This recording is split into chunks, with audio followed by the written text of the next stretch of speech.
Going fast. It's what they do. In fact, about 500 knots fast. That's approximately 575 miles per hour. To put that into perspective, you might be used to going around 65 miles per hour down the highway in your car.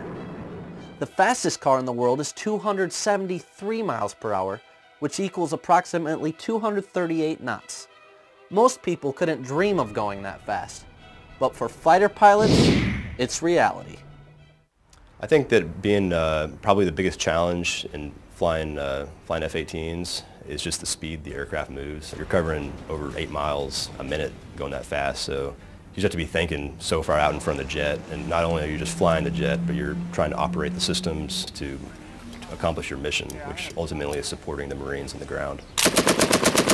We do our low altitude training at about 300 feet above the ground, so when you're going 500 knots that close to the ground is just whizzing by. It's a cool feeling. When you're going that fast up higher, you don't really have the sensation. It's kind of like flying a commercial airliner. You know, you look out the window, you can't tell you're going 400 or 500 knots, but you know, you look inside your instruments, you're like, damn, I'm hauling.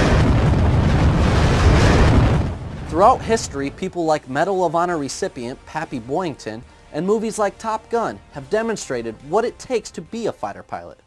If you go back to World War I, you had little airplanes that flew really slow.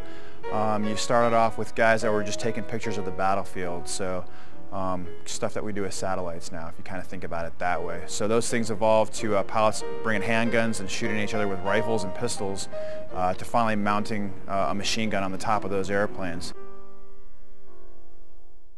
Fast forward to World War II, you got high-powered prop-driven airplanes that are pretty soon going to transform into the first jets in that time frame. So now you have guys going out dropping bombs on bad guys, and then maybe doing a lot of aerial combat.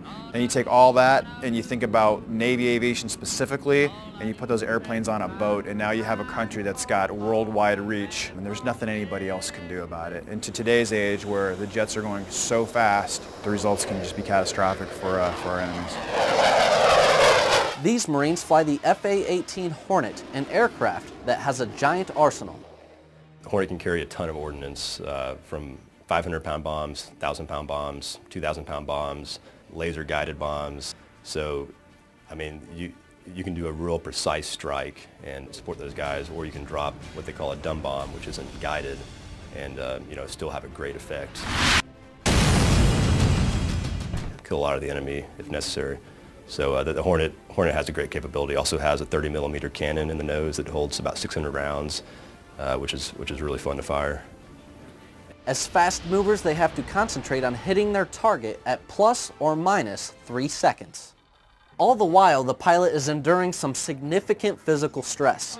This stress is known as the G-force, or gravitational force, which is the measurement of acceleration felt as weight.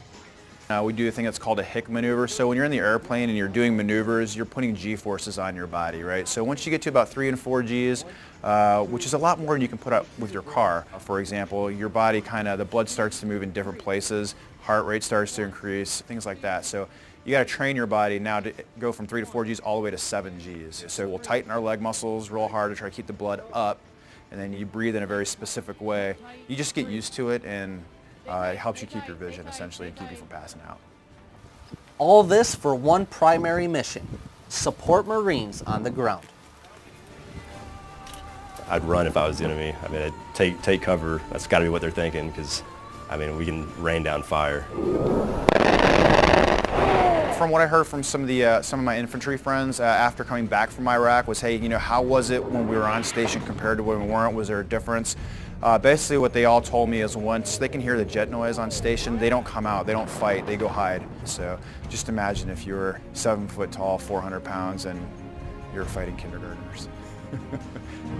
And now these and dozens of other Marine fighter pilots are strapped inside one of the U.S.'s fastest, fiercest, and most lethal combat weapons.